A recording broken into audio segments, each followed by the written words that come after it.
It's time to join Montana's very own and your voice for agriculture, Talkin' Ag Lane Nordlund, for today's Lanecast. Hey everybody, thanks for joining us again on the Agriculture Conversation on the Lanecast Ag Podcast, along with the Western Ag Network. And the first big video sale of the season has concluded, that being the Corn Belt Classic, hosted by Superior Livestock Auction. And one of those auctioneers selling high-quality cattle from across Western Ag Network country this week is Mr. Kyle Shobe, joining us here today. He's still out on the road attending the Livestock Marketing Association's annual convention there in Oklahoma City, Oklahoma. But Kyle, as you've made your way to Oklahoma City here today, a lot of cattle selling this past week there in Sioux City, Nebraska, just under 60,000 head. A pretty steady market on the steer end of things. Heifers a little bit higher than the last averages as well. I guess, what was it like being up on the block and just seeing buyers and sellers alike just taking in this market this year? Exceptional demand all the way around in almost every region that we sold. Of course, my report will kind of be on more of the northern cattle and the Montana cattle specifically. What we saw, this is the sale that really sets the bar for that calf market in Montana. It has for 36 years. And there's consigners on there with Superior that have been there since day one of this Corn Belt Classic sale. So a couple of reads just kind of right off the bat. Steers, exceptional demand, probably 20 to 30 higher across the board than what we saw last year in this same sale. 15% of these cattle over this two-day sale were out of Montana. So a very good representation from the Big Sky country. Three determining factors that were very noticeable this year at these levels. There are some things that start to play in, maybe a little heavier than just every other year. Number one is delivery date. Number two is geographic differences. These freight costs haven't really backed off a whole lot in the last number of years. So again, we're seeing these freight costs play into that. The third is shipping terms. And we're all used to certain weighing conditions and things, but there is no question this week the top dollar calves, the buyers paid more for calves with a favorable weighing condition, bigger slides, weight stops. There was no question about that. So as you're kind of looking through a market report, and there's always going to be some variance in any market. Every lot before you is true price discovery, and that's the beauty of it. And it really did discover how good this thing was going to be. And I think as producers, we need to realize this thing was very, very good. How many years can we look back and say we got $30 more than we did the year before for our calves? And it's solid. It's there. A lot of those contracts are out and done now, so there's kind of proof in the pudding that this thing is going to be solid for the fall. One other takeaway that I would say is that the heifers were certainly down in numbers. And it's really our first indicator of heifer retention, in my opinion. First we've seen in several years, 3 or 4 years maybe. Just less than 20% of the offering of those Montana cattle were heifers.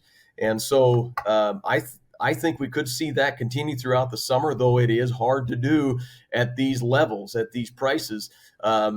And really hard to call a market on those heifers because there was really not many first cut situations, that you can tell they're keeping replacements off the top and you're getting a lighter load of heifers or 2 loads of heifers or whatever. So again, another one of those takeaways here this week. Heifer retention is certainly happening. You mentioned heifer market was a little higher, and it was. There was certainly demand for that. And I think when you look around the buyer base, and of course, a lot of the cattle out of Montana go right into Iowa. A lot of farmer feeders in the seats. The Canadians were very active here this week. But historically, a lot of these cattle go right into feeding country, and they continue to prove to do that this year. But when you start looking south onto the wheat pasture, and some of these guys that take these cattle into Oklahoma and Kansas and further south, there's guys that have been known to be steer guys through and through that may roll over to heifers just because of the amount of equity it's taking to run these cattle.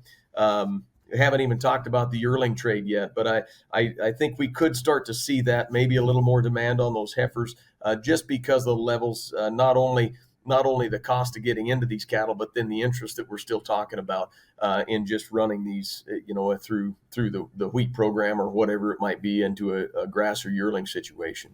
Yeah, I want to hear what folks are saying about wheat down there in the big winter wheat belt there. But we look at these heifers though too. The forecast are kind of is for the rain to really shut off here throughout the next for the summer is what some meteorologists are predicting here. So it's going to be interesting to follow what folks do on these later video sales, if there's going to be a few more heifers on there or not. But again, if there's going to be grass and folks are retaining heifers, that's definitely going to showing a little bit of a sign of rebuild. But weather definitely going to be a factor. But as I mentioned, wheat. What are you hearing down there, Kansas, Oklahoma, places like that where there is a lot of wheat that isn't great quality right now? I know the harvest is really close to getting started there. Are we going to see a little more wheat pasture out there just get grazed rather than put a machine across it? That's a good question, and I'm probably not qualified to really answer that because I didn't talk to anybody that's working with that situation right now out of that region. What I will say is this: it's a good thing meteorologists are wrong on a regular basis, and so I guess we'll see what comes to fruition on the forecast for the moisture and the rest of the summer. What I know right now is Montana looks really good. And across a lot of the West, of course, looks really good. As we all know, hay prices are going to be kind of helping bolster the cost of production, or at least take the cost of production down into more of a digestible level for the foreseeable future. A lot of hay has been kept in those stacks, of course, and this hay crop isn't made yet, but it's certainly on the cusp of it, and on the outside of it looks like we're going to certainly have some feed and not have to go to the far reaches of the world to find it like we did a couple of years ago. So I think when you kind of relate this back into the northern country and what could happen between heifer retention, bred cow market, there's a lot of speculation out there right now. What we do know after this week is that the fall calf delivery contract season is underway, and it's underway in a big way with some very, very positive results. Kyle, we should mention that the deadline to get calves consigned for that Week in the Rockies sale taking place in Colorado for Superior Livestock. That's coming up real quickly. It's next Friday, the 21st. So that will prove to be a very, very large sale. 5 full days of 300 plus lot days. Could be 1,500 lots plus. I think last year we had almost 1,900 lots in that sale, and I wouldn't be surprised if we push that again. But there's always really good demand on that Week in the Rockies sale, and a good opportunity to take advantage of a market that's showing some strength and showing some stability here, even as we are this early in the season. You just look at input costs and fuel, and as you mentioned, just transportation. Once delivery starts taking place on these steers and heifers, just looking North Dakota, South Dakota, and I'm assuming these are more South Dakota cattle. We had some 6.5 to 6.99 weight steers averaging 266 to 301 just in Montana. You go down to the Dakotas over there, and most likely South Dakota, that same price range. $3.29 to $3.30. A lot closer, obviously, to feeding country down there, but those are some pretty dang impressive prices, and good prices also for those cattle getting trucked from Montana. But overall, I mean, I tell you what, folks are probably celebrating a little bit if they consigned in this sale this week. For sure, and what we need to keep in mind with these cattle that are selling right now on the hoof for immediate delivery, it's a little bit, we're getting a lot closer to blending with that fall delivery market, but we always have to remember that the spring grass market on feeder cattle is not the same as the fall calf market. So we finally crossed that first bridge this week. We finally determined what some of these contracts are going to be worth, and it's good to see that the market is relatively in line with what we were all thinking. Again, I'll reiterate how I think we all need to realize this was awfully good. And anything more than this, I think, is just kind of pulling numbers. These feeders got to make some money. They've got to stay in business too, because they're the ones that come back to the water and drink and kind of continue to keep the cow-calf sector in business. So if we stayed at these levels for the rest of the summer, I think we'd be in very, very good shape. Of course, we will take all we can get, and this thing could certainly show a little bit more strength. I guess time will tell. Now, as well, you're down there in Oklahoma City here today as well for the Livestock Marketing Association's annual meeting. What's the talk there with your fellow livestock market owners? Again, True Price Discovery. We just had this big sale. I know that's probably the talk around the water cooler, but what are some of the key things that market owners are going to be addressing this week in Oklahoma City? Producer profitability has certainly been a topic that LMA has initiated the conversation on in a lot of ways. And of course, we've seen the Montana Stock Growers Association kind of pick that up and run with it. They're not the only ones. This is kind of a nationwide endeavor. I think one of the things that'll probably be really focused on and talked about this week is just producer involvement in the trade organizations, whatever that is. And I think maybe now more than ever, we realize that as an industry, we've got to find some common ground. And I think the LMA, whether people know it or not, the LMA behind the scenes has done a lot of work over the last 20 years. It kind of, I don't know, being a mediator of sorts, mending some fences, trying to relate between some of these trade organizations and find that common ground. And they continue to do that. And I think obviously if we could put some differences aside, there's a lot of things that are very pressing within the industry that we could work on. And so that'll be a lot of the discussion, I think, this week and throughout the coming year. LMA represents over 80% of local livestock auction markets around the country. And those markets, as you know, are between every sector of the industry. So it's the perfect organization to kind of be able to blend some of these trade organizations together, because it is not strictly representing cow-calf. It's not strictly representing the feeder or anybody else in the chain. The livestock markets are between each sector of that chain. So it puts us in a unique position to kind of encourage conversation. And I think they do a very good job of that. We'll continue to do a great job of that. Also, Kyle, this week a new world champion livestock auctioneer will be crowned. You've gone through the process. You're a past champion yourself. What is that like to watch that and see your fellow your fellow auctioneers out there participating in this, and just seeing the level and the skill that truly goes into each of these contestants' process going through the championship itself?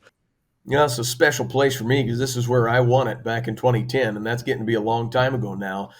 This morning we did some filming over at the stockyards, and not a whole lot's changed. There's about 200, 300 yards of catwalk that you've got to walk to get into the sale ring. You don't just drive up and walk in the front door and there's the cafe. You literally walk up the stairs, go across the catwalk, and a very historic place. 7 or 8 commission firms sell out of Oklahoma National Stockyard, so it's kind of like having 8 different markets all in one location. A very, very unique situation. But they certainly are a force in the industry, and one of those markets that is always looked at for market price and price discovery. So with all that said, there's a lot of nostalgia here. The year that I won it, it was their 100th anniversary, their 100th celebration. So we're 14 years beyond that now, still as historic as ever, and still representing cattle out of this region remarkably well. As far as the auctioneer contest goes, 30 of the top auctioneers from all across the country and Canada are here to compete, and one of them will walk away as champion. It's always impressive to see the turnout, the talent that seems to continue to get better every year. And these auctioneers are the voice of the industry in so many ways. And so we've got a few from the northern part of the country that are here this week, and some from all regions. So it'll be fun. You can tune in. There'll be a live link on Facebook and on YouTube where it'll be broadcast, and then we'll broadcast a 1-hour special on RFD TV a little bit later in the month of June. Well, again, a lot of happenings. I should mention our network's Russell Nimitz is heading down there as well to help partake in that producer profitability initiative. I believe he's hosting a panel. I could be mistaken. Yeah, he'll be here Thursday. Yeah. But again, Kyle, a big week, obviously, for cow-calf producers and for livestock market owners. And again, a great start to our video sales season. And we all have, it's been a tough go with drought, with grasshoppers. We're seeing some of those little grasshoppers pop up here east of Great Falls, Montana. So hopefully they're not bad compared to other parts of the state. But it's been a tough go. So it's finally time for these cow-calf guys to get a little bit of a win here in these prices. It's certainly here, and it's gonna stick around for a little bit. So have some confidence as we go throughout the summer. But also, I'd encourage any of them to talk about risk protection and talk about market timing and things. And again, deadline for the next Superior sales coming right up in just over a week. So these will continue to happen, and market will continue to be identified. But as of right now, things look like it's very solid moving forward. Well, again, Kyle Shobe joins us as he mentioned that week in the Rockies, a consignment deadline coming up June 21st for, again, the week in the Rockies. Again, Kyle, thank you so much for joining us here today on the Agriculture Conversation, and have fun there in Oklahoma City this week. Sounds good, Lane. Thank you. With that, friends, don't go too far. We'll go through a few more of those prices from the Week in the Rockies sale on region and state coming up next, but we'll be back right after this. Ready for a real PRF partner? He was willing to track us for a year and provide that data back to us for a year. That's a guy making a pretty big investment. At Ag Risk Advisors, this isn't our first rodeo. We are one of the most experienced in pasture rangeland forage. Honesty, commitment, trust. Many companies use these words. At Ag Risk Advisors, we earn them.